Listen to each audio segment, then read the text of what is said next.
Bismillahirrahmanirrahim. Assalamualaikum warahmatullahi wabarakatuh. Alhamdulillahilladzi bi ni'matihi tatimmus shalihat. Salatu wassalamu ala sayyidis sadat sayyidina wa maulana Muhammadin wa ala alihi wa sahbihi ajma'in. Amma ba'd. Qala Allah subhanahu wa ta'ala fil Qur'anil Karim, a'udzu billahi minasy syaithanir rajim. Bismillahirrahmanirrahim. Qul hal yastawi alladhina ya'lamun wal ladzina la ya'lamun innama yatadzakkaru ulul albab. Shadaqallahu maulanal azim. Hadirin dan hadirat para musyrif dan santri pesantren tahfiz Madinah Quran yang insya Allah kita semua selalu dalam rahmat dan maghfirah Allah subhanahu wa ta'ala. Alhamdulillah kita bersyukur kepada Allah atas berbagai nikmat yang Allah limpah curahkan pada kita. Wabil khusus nikmat iman dan nikmat Islam. Mudah-mudahan dengan iman dan Islam Allah bahagiakan dan selamatkan hidup kita, keluarga kita, anak-anak keturunan kita dunia dan akhirat. Mudah-mudahan dengan iman dan Islam kelak Allah subhanahu wa ta'ala anugerahkan pada kita husnul khatimah. Dan mudah-mudahan dengan iman dan Islam kelak Allah pertemukan kita dengan kekasih hati kita, Nabi besar Muhammad sallallahu alaihi wasallam, meraih syafaat beliau, berkumpul bersama orang-orang yang saleh di dalam surganya Allah subhanahu wa ta'ala. Amin. Amin. Amin. Ya Allah. Ya Rabbal Alamin. Jamaah rahimakumullah, dalam kesempatan ta'lim kita pagi hari ini kita akan melanjutkan pembahasan kitab Asy-Syama'il Al-Muhammadiyah karya Imam At-Tirmidzi yang membahas seputar 400 hadis yang menggambarkan keseharian baginda Nabi Muhammad sallallahu alaihi wasallam. Dengan harapan mudah-mudahan ta'lim kita mengenai kitab Syama'il Al-Muhammadiyah ini menambah rasa cinta kita kepada baginda Nabi, menambah rasa rindu kita kepada baginda Nabi, sehingga rasa cinta dan kerinduan itu membuat kita ingin meniru beliau. Apapun yang kita lakukan, apakah ini akan membuat baginda Nabi senang atau sebaliknya. Jamaah rahimakumullah, ketika seseorang sudah mencapai tahapan di mana apapun yang dia lakukan, dia kembalikan kepada apakah baginda Nabi suka, apakah baginda Nabi tidak suka, maka sungguh dia sudah mencapai derajat cinta. Dan jamaah rahimakumullah, syafaat tidak akan meleset untuk menghampiri orang-orang yang di dalam hatinya ada cinta kepada baginda Nabi Muhammad sallallahu alaihi wasallam. Jamaah rahimakumullah, hadis kita kali ini diriwayatkan oleh Abdullah bin Umar radhiyallahu taala anhuma wa ardahuma. Qala, beliau berkata, qala Rasulullah sallallahu alaihi wasallam. Rasulullah bersabda, salasun la turaddu. Ada 3 hal yang tidak boleh ditolak. Yang pertama, al-wasaidu wad-duhnu wal-labanu. Yaitu bantal, kemudian minyak, kemudian susu. 3 hal tidak boleh ditolak. Dalam penjelasan hadis ini disebutkan maksud tidak boleh ditolak ini adalah ketika seumpamanya seseorang bertamu ke rumah seseorang, lalu tuan rumah memberikan sesuatu yang barangkali nilainya sangat kecil. Di sini disebutkan al-wasaid. Al-wasaid ini adalah bantal yang digunakan untuk tidur atau digunakan ketika duduk. Dan ini biasa saling menghadiahkan di zaman baginda Nabi Muhammad sallallahu alaihi wasallam. Kemudian ad-duhnu, minyak yang dimaksud di sini adalah minyak wangi. Jadi ketika seseorang menghadiahkan kita minyak wangi, maka jangan ditolak. Lalu kemudian yang ketiga adalah susu. Jadi ketika kita dihidangkan susu, maka sedapat mungkin kita tidak menolaknya karena baginda Nabi mengatakan la turad. Namun tentunya Ketika seseorang menolak dengan alasan yang kuat, maka tidak mengapa. Jika ditolak dengan alasan yang tidak ada uzurnya secara syar'i, maka hukumnya adalah makruh. Jadi jamaah rahimakumullah, menolak hadiah sekecil apapun, kata baginda Nabi, hukumnya adalah makruh. Jangan dilihat hadiahnya, tetapi lihatlah keinginan besar dari sang pemberi hadiah untuk membahagiakan orang yang diberi hadiah. Jamaah rahimakumullah, ini 3 hal yang tidak boleh kita tolak ketika kita menerima hadiah tersebut. Kemudian jamaah rahimakumullah, dalam hadis yang diriwayatkan oleh Abu Hurairah radhiyallahu taala anhu arda, qala Rasulullah sallallahu alaihi wasallam, Rasulullah sallallahu alaihi wasallam bersabda, "Tibur rijal ma zahara rihuhu wa khafiya launuhu." Minyak wangi yang dipakai oleh laki-laki, kata Nabi, adalah yang aromanya kuat, sedangkan warnanya tersembunyi. Jadi wanginya kuat, warnanya tidak ada. Wa tibun nisa'i ma zahara launuhu wa khafiya rihuhu. Sedangkan minyak wangi wanita, yaitu yang warnanya nampak tetapi wanginya tidak terlihat. Yang warnanya nampak tetapi wanginya tidak kuat. Nah, ini jamaah rahimakumullah, barangkali bisa menjawab apakah seorang wanita boleh memakai parfum.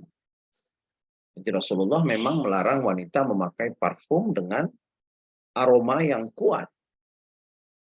Tetapi dalam hadis ini disebut khafiya rihuhu. Khafiya rihuhu itu artinya wanginya itu tipis. Wanginya tersembunyi. Jadi bukan berarti Islam melarang wanita memakai wangi-wangian.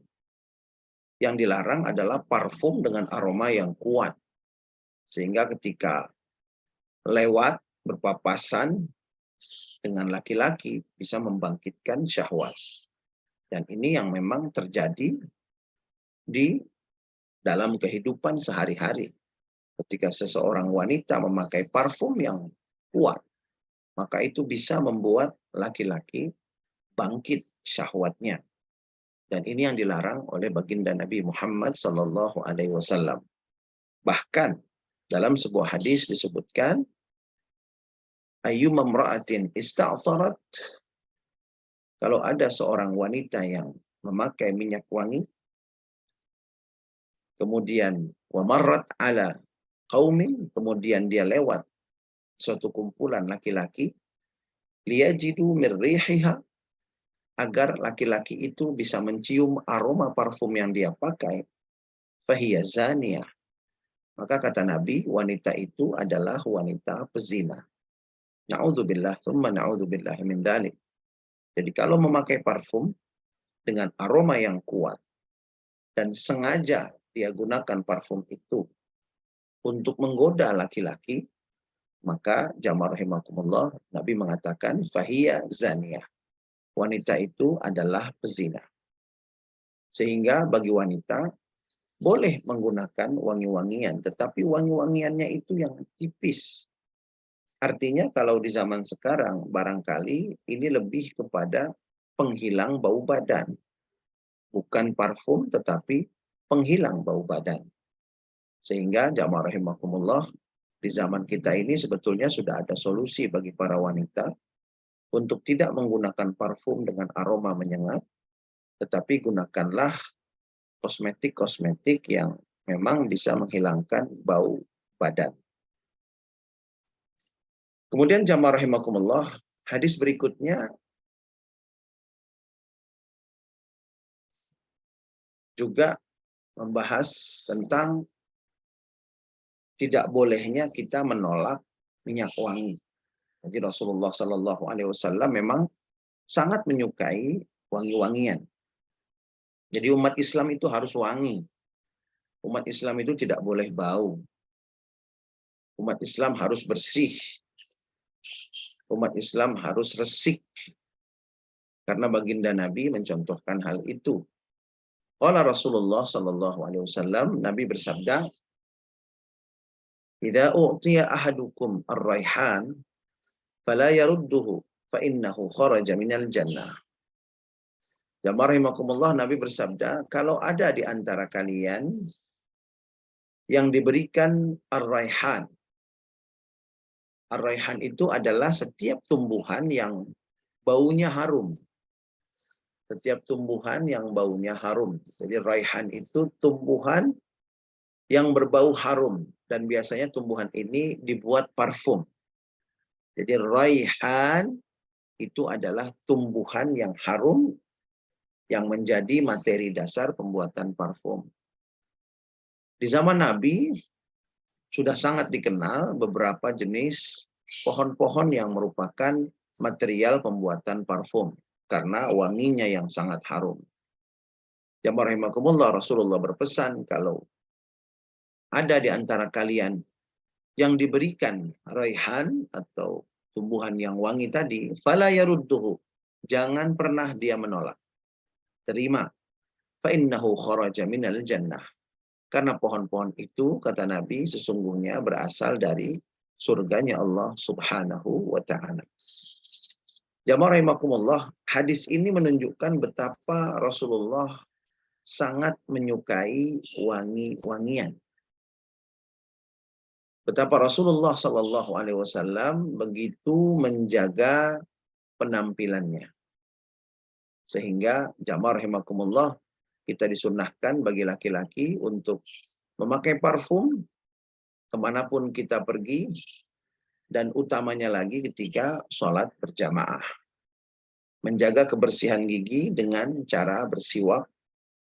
Dan ini merupakan bukti bahwa baginda Nabi sangat menyukai kebersihan dan umat Islam itu harus bersih, kemudian wangi, dan akhlaknya mulia. Jamaah rahimakumullah, diriwayatkan dari Aisyah radhiyallahu taala anha qalat. Hadis berikut ini akan menjelaskan bagaimana cara bicara baginda Nabi. Kata Sayyidah Aisyah, "Maka Rasulullah sallallahu alaihi wasallam yasrudu kasardikum hadza, walakinnahu kana yatakallamu bikalamin bayyinin faslin yahfazuhu man jalasa ilaihi." Rasulullah sallallahu alaihi wasallam kalau berbicara, beliau tidak berbicara dengan cepat seperti kalian berbicara, kata Sayyidah Aisyah radhiyallahu taala anha wa ardhaha.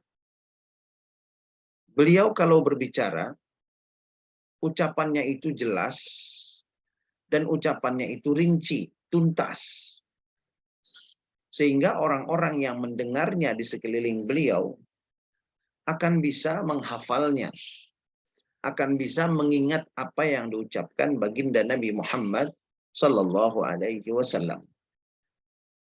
Jadi tutur kata baginda Nabi itu adalah tutur kata yang sangat jelas, kemudian tuntas, sehingga orang yang mendengar ucapan beliau akan mampu mengingat apa yang diucapkan oleh beliau sallallahu alaihi wasallam. Jadi ketika beliau berbicara tidak cepat. Dan ini sudah dibuktikan dengan jutaan hadis dari baginda Nabi yang dihafal dan diingat oleh para sahabat, kemudian diriwayatkan oleh mereka kepada generasi setelahnya, tabi'in, dan para tabi'in meriwayatkan lagi kepada generasi setelahnya, tabi'in, dan luar biasanya sampai riwayat itu kepada kita pada hari ini dengan terpaut waktu 14 abad. Dan ini pun akan terus berlanjut ila yaumil qiyamah. Jamaah rahimakumullah, tidak ada ucapan manusia manapun yang selama ribuan tahun bahkan sampai hari kiamat begitu dihafal seperti ucapan baginda Nabi Muhammad sallallahu alaihi wasallam.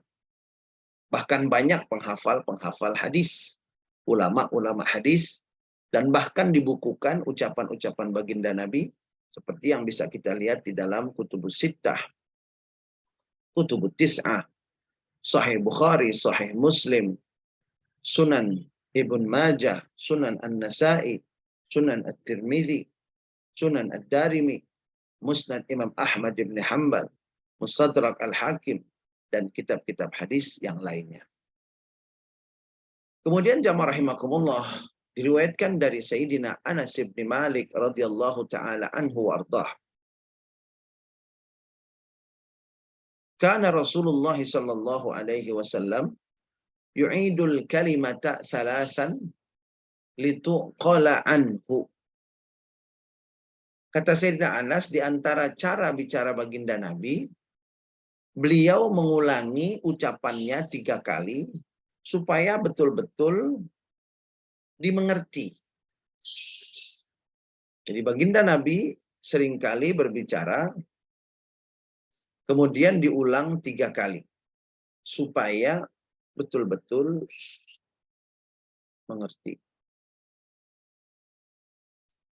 Kemudian jamaah rahimakumullah, Sayyidina Al-Hasan putra Sayyidina Ali ibn Abi Talib radhiyallahu taala anhuma wa ardahuma. Beliau berkata, Sayyidina Hasan ini berkata, Sa'altu khali Hind bin Abi Halah wa kana wasafan. Aku bertanya kepada bibiku yaitu Hindun bin Abi Halah, kepada pamanku, mohon maaf, Hindun bin Abi Halah, dan beliau ini adalah orang yang pandai menceritakan sesuatu secara detail. Jadi khalnya Sayyidina Hasan, pamannya Sayyidina Hasan, adalah seorang yang pandai menggambarkan keadaan. Fakultu, maka aku kemudian berkata, sifli mantiqa Rasulullah sallallahu alaihi wasallam. Coba gambarkan kepadaku bagaimana cara bicara baginda Nabi Muhammad sallallahu alaihi wasallam. Qala, beliau berkata, kana Rasulullah sallallahu alaihi wasallam mutawasilul ahzan. Rasulullah sallallahu alaihi wasallam adalah orang yang banyak bersedih. Jamaah rahimakumullah, banyak bersedih ini barangkali jauh berbeda dengan apa yang kita bayangkan. Seorang pemimpin yang baik, dia pasti akan begitu memikirkan rakyatnya. Sehingga sedikit waktu dia berhura-hura. Baginda Nabi adalah pemimpin yang terbaik. Jamaah rahimakumullah, beliau bersedih ketika melihat umatnya, ingat umatnya, ingat bagaimana tantangan umatnya, atau ada kabar dari malaikat Jibril yang mengabarkan tentang siksaan umatnya. Jadi kesedihan ini bukan sesuatu yang negatif. Bukan artinya Nabi itu adalah pemurung. Tidak. Kalau Nabi pemurung, maka kita tidak akan menemukan hadis-hadis di mana Nabi bersenda gurau dengan siapapun. Terutama dengan istri beliau. Begitu juga dengan sahabat-sahabat beliau. Dengan anak-anak. Bahkan seperti yang sudah kita ketahui, baginda Nabi bercanda dengan nenek-nenek dan kakek-kakek. Jamaah rahimakumullah, lalu kemudian daimal fikrah. Beliau banyak berfikir. Laisat lahu rahah. Beliau jarang beristirahat. Tawilus sakti. Banyak diamnya. La yatakallamu fi ghairi hajatin. Beliau tidak bicara kecuali memang ada kebutuhan. Kemudian yaftatihul kalama wa yakhtimuhu bismillahi ta'ala. Beliau selalu memulai ucapannya, pembicaraannya, dan menutup pembicaraannya dengan menyebut nama Allah Subhanahu wa ta'ala. Jadi Nabi kalau mau berbicara mengucapkan bismillah. Lalu kemudian menutupnya dengan alhamdulillah. Wa yatakallamu bijawami'il kalim. Dan Rasulullah berbicara dengan kata-kata yang sedikit tetapi maknanya begitu luas dan mendalam. Ini yang disebut dengan jawami'ul kalim. Yaitu perkataan yang singkat tapi penuh makna. Wa kalamuhu faslun. Dan ucapannya itu faslun, jelas, tegas, dan tuntas. La fudula wa la taksir. Tidak dilebih-lebihkan dan tidak juga dikurang-kurangi. Jadi kalau bahasa kita barangkali ada sebagian orang kalau bercerita itu lebih banyak bumbunya ketimbang ceritanya. Jadi memang terasa sangat sedap. Terasa sangat gurih ketika dia menggoreng. Tetapi sesungguhnya gorengannya itu terlalu banyak bumbu. Atau ada yang dikurang-kurangi. Nah kalau Nabi tidak. Ketika berbicara, tidak ada yang dilebihkan, tidak ada yang dikurangi. Laisa bil jafi walal mahin. Nabi kalau berbicara itu tidak kering. Artinya Nabi itu orangnya hangat. Orangnya ramah. Dan tidak merendahkan lawan bicaranya. Ini cara bicara baginda Nabi. Ramah dan tidak merendahkan lawan bicaranya. Yu'azzimun ni'mata wa indaqat. Beliau selalu mensyukuri dan menganggap bahwa setiap nikmat meskipun yang kecil sebagai sesuatu yang besar dan agung. Wala yadhummu minha syai'an. Dan jamaah rahimakumullah, beliau tidak pernah merendahkan nikmat yang beliau dapatkan meskipun nikmat itu kelihatannya sangat kecil. Ghaira annahu lam yakun yadhummu dhawaqan. Baginda Nabi juga tidak pernah menghina atau mencela makanan dan minuman. Jadi Nabi itu dalam masalah nikmat selalu mensyukuri dan selalu melihat sisi positifnya. Tidak pernah mencela dan melihat sisi negatifnya.